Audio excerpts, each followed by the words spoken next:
Corporate art में हम बात करेंगे 1987 में शुरू हुई संधार टेक्नोलॉजीज़ की 2300 करोड़ रुपए के से ज़्यादा का मार्केट कैप है। संधार टेक्नोलॉजीज़ ऑटोमोटिव कंपोनेंट्स की मैन्युफैक्चरिंग और असेंबलिंग का काम करती है। पोर्टफोलियो में locks, aluminium die casting components, metal sheets, cabins and fuel pumps जैसे तमाम प्रोडक्ट्स ऑफ कोर्स हैं। इलेक्ट्रिक व्हीकल्स में भी कंपनी का यहाँ पर फोकस है। अगर हम स्टॉक की परफॉर्मेंस की बात करें तो पिछले 6 महीने में 90% तक का दमदार रिटर्न कंपनी का स्टॉक दे चुका है शेयर होल्डर्स को। आगे किस तरीके का आउटलुक लग रहा है ईवी में स्पेशली और प्रोडक्ट लॉन्चेस एंड आगे बिजनेस डाइवर्सिफिकेशन को लेकर, एक्सपोर्ट मार्केट्स को लेकर, कंपनी के एमडी जयंत डावर हमारे साथ शो में जुड़ रहे हैं। Let me welcome Jayant. Good afternoon sir. बहुत बहुत शुक्रिया आपसे काफ़ी समय बाद।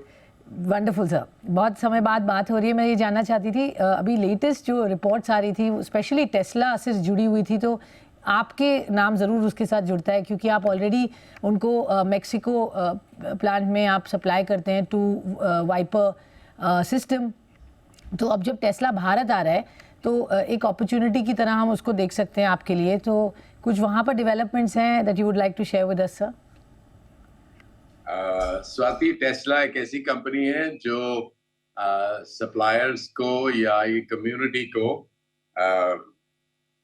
कुछ भी कमेंट करने से बिल्कुल रोकती है, इसलिए इस पर्टिकुलर एंगल पे तो मैं बात नहीं कर पाऊंगा।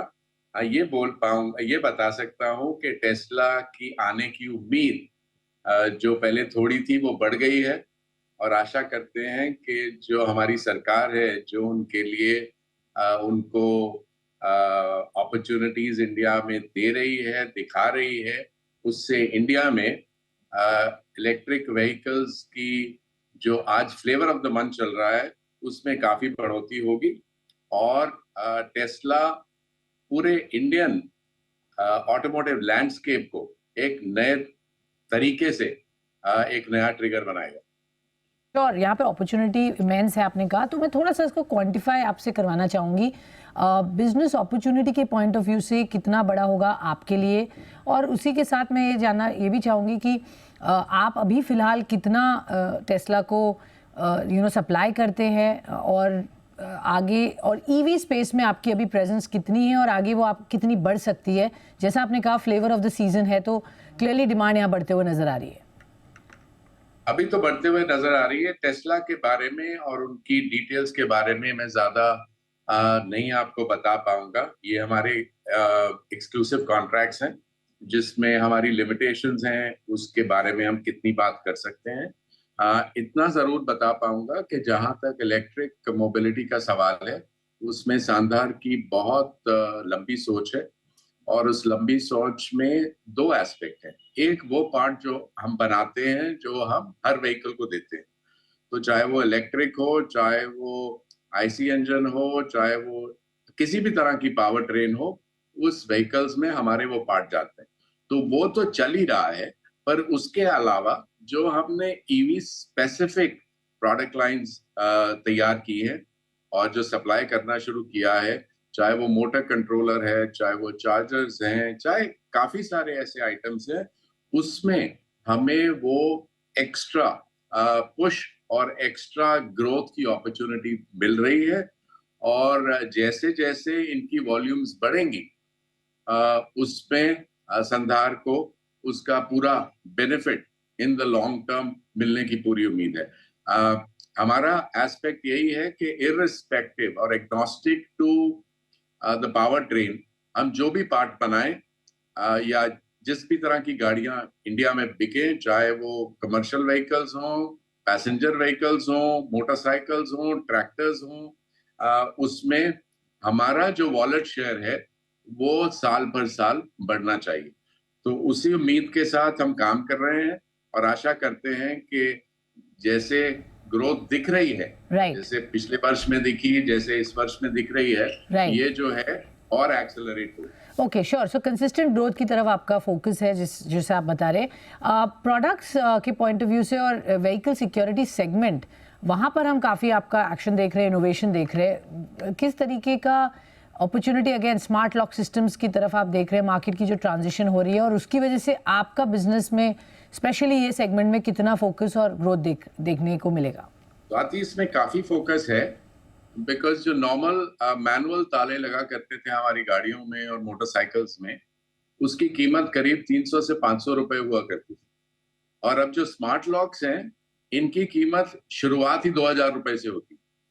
और हमें ये लग रहा है कि ग्रेजुअली स्मार्ट लॉक्स एक नॉर्म बन रहे हैं इंडस्ट्री में, विच मीन्स जो हमारी व्हीकल इंडस्ट्री है, वो अगर आज की तारीख में हम बोल रहे हैं 20 मिलियन की है या 25 मिलियन की है, effectively in the medium term सारी की सारी स्मार्ट लॉक्स पे चली जाएगी।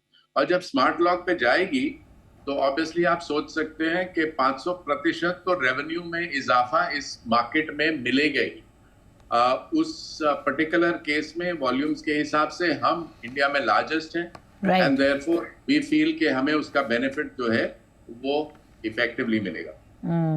अगर हम प्रोडक्ट पोर्टफोलियो की बात करें, आपका इस वक्त 3 फोकस प्रोडक्ट्स क्या होंगे, क्योंकि आपका बहुत डाइवर्सिफाइड प्रोडक्ट रेंज है, तो जो ग्रोथ ड्राइवर्स हैं जिस पे आप ज़्यादा बेट कर रहे हैं, जो एक तरह से आपको सबसे ज़्यादा रिटर्न्स दे सकते हैं, वो क्या होंगे सर? और न्यू प्रोडक्ट लॉन्च टाइमलाइंस क्या हैं?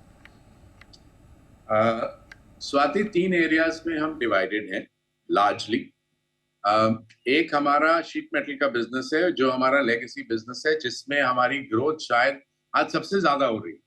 सो कई लोग वंडर करते हैं कि भाई लेगेसी बिजनेस में क्यों है, बट अपॉर्चुनिटीज ऐसी आ रही हैं जिसमें हमें उसमें बढ़ने की हमें लगता है लॉन्ग टर्म बेसिस पे, अगेन कीपिंग इनटू अकाउंट कि हम एग्नोस्टिक रहना चाहते हैं पावर ट्रेन से, ये एक ऐसा एरिया है जिसमें हम बढ़ते ही रहेंगे irrespective of what powertrain it is. That's point one. The second is our proprietary business, जिसमें ताले आते हैं, जिसमें मिरर आते हैं, जिसमें सेंसर्स आते हैं, जिसमें स्मार्ट लॉक्स भी आएंगे, जिसमें हमारे रियर पार्किंग सेंसर्स भी आएंगे, जिसमें हमारे ऑडियो सेंसर्स भी आज चल रहे हैं। ये जो न्यू इलेक्ट्रॉनिक्स का एरिया है, जो प्रोप्राइटरी बिजनेस का है, इसमें इजाफा उसी पार्ट का विद चेंज ऑफ टेक्नोलॉजी काफी गुना है। सो वो हमारा एक बहुत बड़ा ग्रोइंग एरिया है जिसकी तरफ हम ध्यान दे रहे हैं। और तीसरा एरिया हमारा डाई कास्टिंग का है, और आपको शायद मालूम है कि हमारा डाई कास्टिंग में एक्सपोजर इंटरनेशनल प्लांट्स में भी काफी है, चाहे वो स्पेन में है, चाहे मेक्सिको में है, चाहे पोलैंड में है, चाहे अब नया प्लांट हमने रोमानिया। ये भी एक एरिया है जहां पे जो ट्रेडिशनल स्टील यूज हुआ करता था, उसकी जगह लाइट वेटिंग के कॉन्सेप्ट में जो स्पेशली और भी कीन हो जाता है when you look at conservation of fossil fuels या इलेक्ट्रिक व्हीकल्स, उसमें वेट कम करने के लिए एल्यूमिनियम इज अ नेचुरल फोरे। सो उसमें भी हमारा बिजनेस बढ़ रहा है।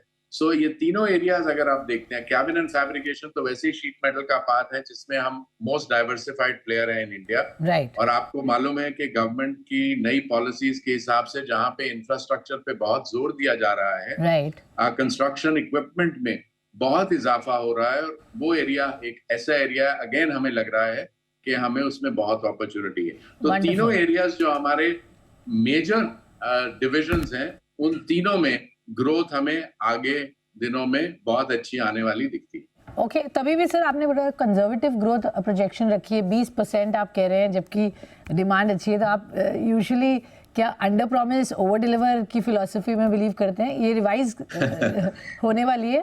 थोड़ा कंजर्वेटिव तो स्वाति अच्छा रहता है। पिछले साल हम करीब 25% पे ग्रो किया है। अभी तक जो लग रहा है उसमें वो ग्रोथ होना काफी संभव लग रहा है।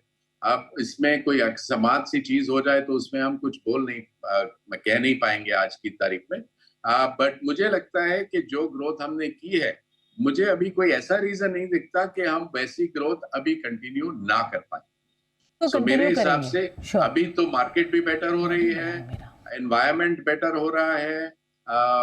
ऑल्दो ब्याज की दरें बढ़ी हैं, पर तब भी ऑटोमोटिव इंडस्ट्री में ग्रोथ हो रही है। पैसेंजर व्हीकल्स में जो महंगी गाड़ियां हैं वो सबसे ज्यादा बिक रही हैं। तो मुझे आशा है कि हमारी ग्रोथ जो है कंटिन्यू होगी। ओके, ओके सर, एक क्विक सवाल और आखिरी ये समझना चाहूँगी आपसे, क्योंकि आपकी बिजनेस और प्रेजेंस इंटरनेशनल मार्केट्स में, हालांकि 16% रेवेन्यू आता है एक्सपोर्ट से, तो मैं ये जानना चाह रही हूँ वहाँ पर क्या सिचुएशन है, वो कितना बड़ा मार्केट प्ले आउट होगा? आपके जेवीज भी बहुत सारे थे जो थोड़ा सा आपका एक तरह से बर्डन होता था जब उनकी परफॉर्मेंस नहीं अच्छी हो रही थी, बट अब स्लोली वहाँ हम रिकवरी देख रहे हैं, चाहे वो south Korea, Japan and Taiwan है। तो क्या लग रहा है आगे जेवीज की टर्निंग अराउंड एंड प्रॉफिटेबिलिटी को लेकर जो एग्जिस्टिंग है, इंटरनेशनल मार्केट्स पर क्या फोकस है? वो ऑपरेशनली ब्रेक इवन क्रॉस कर चुके हैं, बल्कि प्रॉफिट के एरिना में आ गए हैं।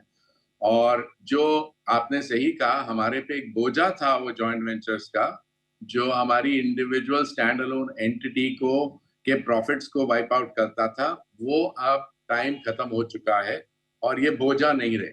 अब क्योंकि ये बच्चे जवान हो गए हैं, तो इसलिए लगता है कि अब वो हमारा ख्याल और स्टैंड अलोन कंपनी को वो वापस कर पाएंगे जो बोझा उन्होंने किसी समय पे दिया था। That's one.